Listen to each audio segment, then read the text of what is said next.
அன்புள்ளம் கொண்ட விஆஸ்ட்ரோ டிவி நேயர்களே வணக்கம். திருவரங்கம் ஸ்ரீ ரங்கநாத துணையுடனும் பழனி ஸ்ரீ பாலதண்டாயுதபாணி அருளுடனும் நான் உங்கள் ஜோதிடர் வெங்கடேஸ்வரன். இப்ப நம்ம எதை பத்தி பார்க்க போறோம்னா ஆணி மாத பலன்களை பத்தி பார்க்க போறோம். பலன்களை பத்தி பார்க்கறதுக்கு முன்னாடி எந்தெந்த கிரகங்கள் எங்கெங்க இருக்கு, எப்பப்ப பயிற்சி ஆகுது அப்படிங்கிறத முதல்ல பார்ப்போம். சூரிய பகவானானவர் மிதுன ராசியில சஞ்சரிக்கிறது தான் ஆணி மாத பலன்கள். சோ அந்த சூரியன் மிதுனத்திலையும் புதன் பகவான் மிதுனத்துல 8ஆம் தேதி வரை இருக்காரு. அதுக்கப்புறம் கடகத்துக்கு பயிற்சி ஆகிறார். அதே புதன் பகவான் கடகத்துல 16ஆம் தேதி வக்ரம் பெற்று 23ஆம் தேதி திரும்பவும் மிதுனத்திலே வராது.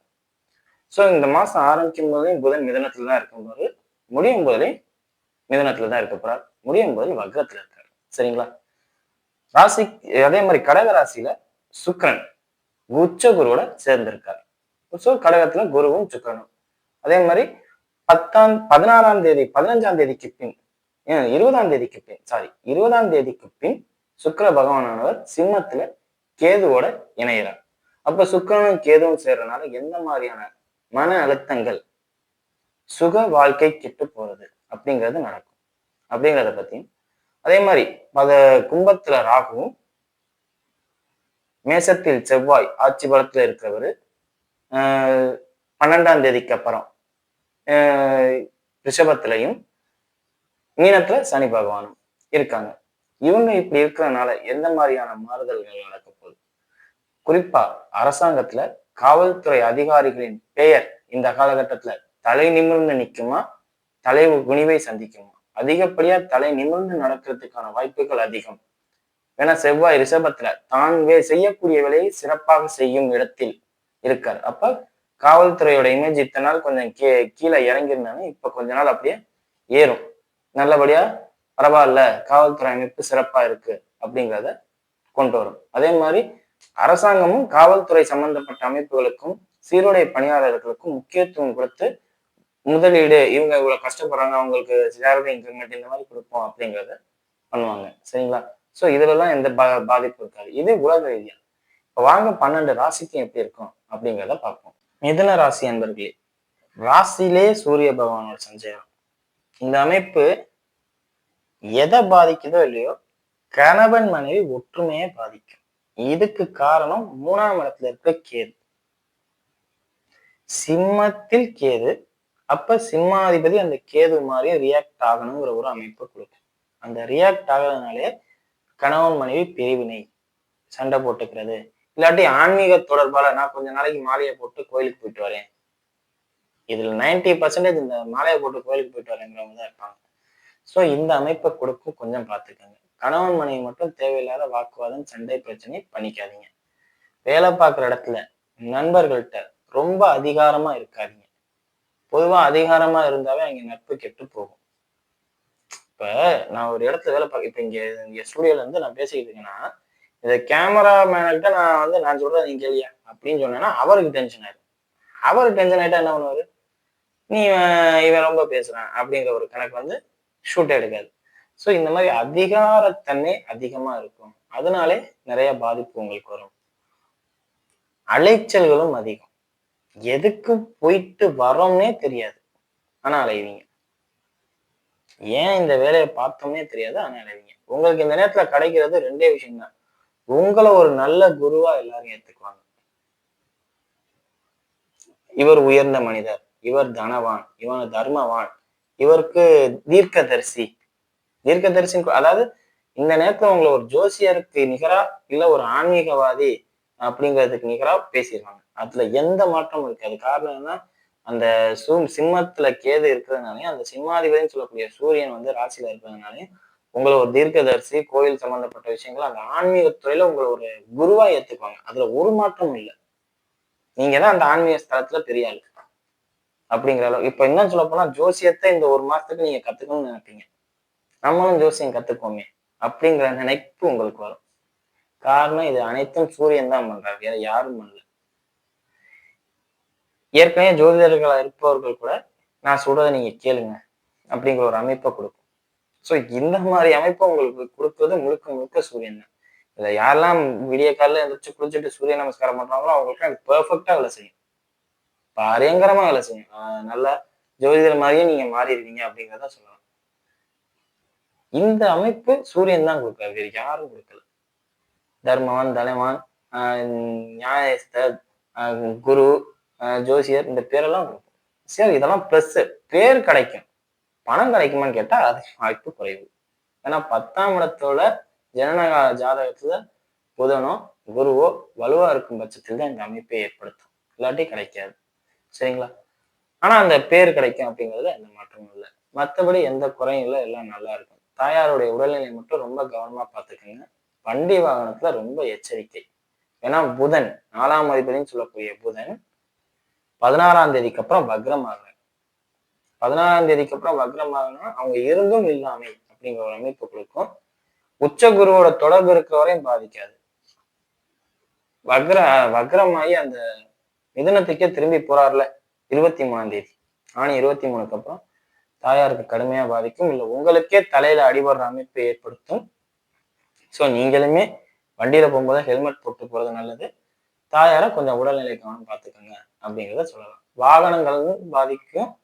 குறிப்பா கால்நடை வளர்க்குறவங்களா இருந்தா கொஞ்சம் கால்நடையில மருத்துவ செலவு பண்ற மாதிரி இருக்கும், அதை கொஞ்சம் பார்த்துக்கோங்க. சரிங்களா? மற்றபடி எந்த ஒரு பாதிப்பும் இல்லை, எல்லாம் நல்லா இருக்கு. வாங்க நட்சத்திர ரீதியான பலன்களை பார்ப்போம். மிருகசீரிட நட்சத்திரக்காரர்கள். மிருகசீரிட நட்சத்திரக்காரர்களை பொறுத்தவரை நட்சத்திராதிபதினு சொல்லக்கூடிய செவ்வாய் ராசிக்கு 12 அப்படிங்கிறத ஞாபகத்துல வச்சுக்கணும். இதே ரிஷபராசி மிருகசீரிசம்னா ஆகா ஓவன் பில்டப் பண்ணிருக்கலாம், நிறைய நல்லது நடக்குமே சொல்லியிருக்கலாம். உங்களுக்கு கொஞ்சம் மருத்துவ செலவு வராம பார்த்துக்கங்க அப்படிங்கிறதுதான் ஃபர்ஸ்டே. அதே மாதிரி வேலைக்கு இருக்கிறவங்களால எந்த அளவுக்கு வருமானம் இருக்கோ அந்த அளவுக்கு தொழில பாதிப்பு இருக்கு. அசிங்கம், அவமானம், ஏமாத்திட்டான், என்னை அந்த வேலைக்காரன் ஏமாத்திட்டான் அப்படிங்கிற ஒரு பேர் இருக்கும். முடிஞ்ச அளவுக்கு வேலையாட்களை நம்பாதீங்க. முதலாளிகளாக இருப்பவர்கள் வேலையாட்களை நம்ப வேண்டாம். கண்டிப்பா ஒரு சிக்கல் இருக்கு. அதே மாதிரி கடன் சம்பந்தப்பட்ட அமைப்புகள்ல எல்லாமே தெளிவாயிரும். உங்களுக்கு கடன் கொடுத்த வரைக்கே நீங்க கடன் கொடுக்குற அளவுக்கு உங்க கையில பணம் இருக்கும். வேலைக்காரர்கள்ட்ட மட்டும் கவனமா இருங்க. சரிங்களா? மற்றபடி எந்த ஒரு பாதிப்பும் இல்லை. அதே மாதிரி 2ஆம் இடத்தில் குரு உச்சமாவது உடன் பிறந்த சகோதர சகோதரிகளோட சப்போர்ட் கிடைக்கும். அவங்களால உங்களுக்கு ஏதாவது ஒரு வேலைகள் நடக்கும், ஒரு ஆதாயமான பலன் கிடைக்கும் அப்படிங்கிறத சொல்லலாம். இல்ல அவங்களுக்கு உங்களால வேலை நடக்கும். ஏன்னா குரு 2ஆம் இடத்துல தான், அப்ப 3க்கு 12 அப்படி கணக்கு பண்ணணும்.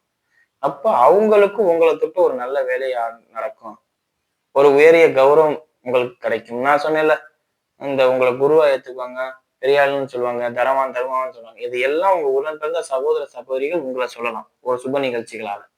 ஸோ இந்த அமைப்பு உங்களுக்கு பெருசா இருக்கும். ஸோ இதை நீங்க பார்த்துக்கலாம் அப்படிங்கிறத சொல்லலாம். சரிங்களா? மற்றபடி எந்த ஒரு குறையும் இல்லை, எல்லாம் நல்லா இருக்கு. மாணவர்களாக இருக்கும் பட்சத்தில் படிப்புல மட்டும் ரொம்ப கவனமா இருக்கிறது நல்லது. சரிங்களா? அடுத்தது திருவாதிரை நட்சத்திரக்காரர்கள். திருவாதிரை நட்சத்திரக்காரர்களுக்கு ஃபுல் அண்ட் ஃபுல், ஏன்னா நட்சத்திராதிபதி ராகு எங்க இருக்காரு? 9ல. சூரியன் என்ன பண்றாரு? கேதுவா, அதாவது சிம்மத்துல கேது இருக்கிறதுனால சூரியன் அந்த கேதுவை பிரதிபலிப்பாருன்னு சொன்னேன். 9ஆம் இடம் தான் ஆன்மீக ஸ்தலம். அப்படிங்கும் போதுல முழுக்க முழுக்க கோயில் பக்தி, முதன்மைத்துவம், முக்கியத்துவம், நான் தான் பெரிய ஆளு, என்னை நீங்க அதெல்லாம் கேட்க மாட்டீங்க. வாலண்டியரா நிறுத்துவாங்க. நீங்க தாங்க வரணும், நீங்க வந்தாதாங்க அதை அவங்க கண்ட்ரோல் ஆகணும், இவங்க கண்ட்ரோல் ஆகணும், சாமியே எந்திரிச்சு நிக்குங்க நீங்க வந்தா அப்படிங்கிற அளவுக்கு உங்களை பில்டப் பண்ணுவாங்க.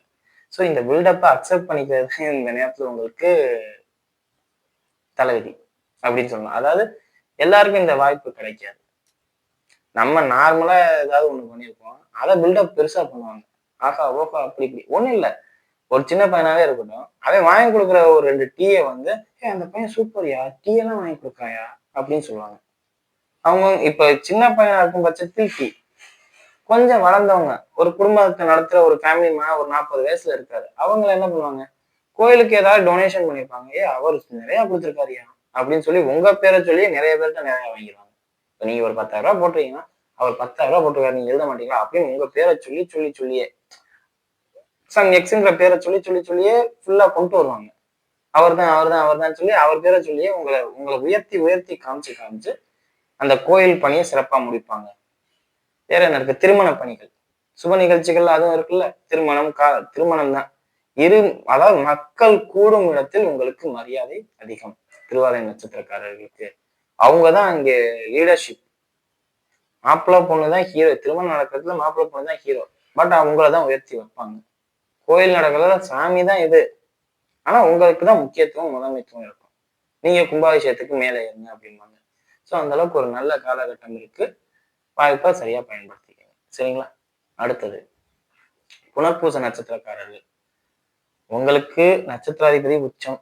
உடம்ப மட்டும் பார்த்துக்கங்க. ஏன்னா ராசியாதிபதினு சொல்லக்கூடிய புதன் வக்ரம் ஆவார். அது மட்டும்தான் பாதிப்பு. தலைவலி வரும். ஏன்னா எப்பவுமே ரொம்ப கஷ்டப்பட்டவங்க திடீர்னு உயர்ந்த இடத்துக்கு போயிட்டாங்கன்னு வச்சுக்கோங்களேன், அந்த உயர்ந்த இடத்துக்குரிய வேலைகளை பார்க்க முடியாது அவங்களால. ஸ்டடி பேலன்ஸ் பண்ண முடியாது. புத்தி தெளிவா அதாவது ஒரு சும்மா இருக்கிற இடத்துல திடீர்னு 10 வேலை வந்துருச்சுன்னா அதை எப்படி நம்மளால சமாளிக்க முடியும்? கண்டிப்பா தலைவலி வருமா இல்லையா? அந்த தலைவலி தான் உங்களுக்கு வரும். வேற எதுவும் இல்லை. உடம்ப மட்டும் பார்த்துக்கோங்க. மற்றபடி எந்த குறையும் இல்லை. எல்லாமே சூப்பரா இருக்கு. வயிற்று பகுதிகளில் ஏற்படக்கூடிய பிரச்சனைகளால் மருத்துவ செலவு நடக்கும். தந்தையால் ஒரு சில மனக்கசப்புகள் நடக்கும். அதை மட்டும் பார்த்துக்கோங்க. மற்றபடி எந்த குறையும் இருக்காது. அரசு அதிகாரிகளாக இருக்கும் பட்சத்தில் மேலதிகாரிகள் உங்களோட தேவையில்லாத சண்டை போடுவாங்க. அந்த சண்டையை நீங்க கண்டுக்காதீங்க. அவங்களுக்கு முடிஞ்சது அவ்வளவுதான் அப்படின்னு நினைச்சுக்கிட்டு நீங்க விட்டீங்க. ஆணி 20க்கு மேல உங்களுக்கு எல்லாமே சூப்பரா வந்துடும் அப்படிங்கிறத சொல்லலாம். 2ல சுக்கிரன் இருக்கிற வரையும் தான் உங்களுக்கு சிக்கல். ஏன்னா அந்த நேரம் தான் உச்ச குருவோட சுக்கிரன் சேரும் போதுல நீங்க குரு சுக்கிரனா மாற நினைப்பீங்க. குரு சுக்கிரனா மாறினா என்ன ஆகும்? அந்த மாதிரிதான். அதாவது லஞ்சம் வாங்காத அதிகாரி லஞ்சத்தை பத்தி யோசிக்கிறதே முட்டாள்தனம். அந்த மாதிரி உள்ள விஷயங்கள் தான் இப்ப நீங்க யோசிப்பீங்க.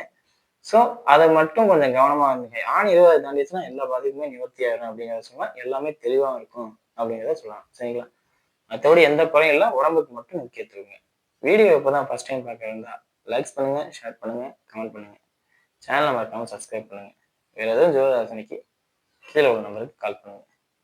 நன்றி.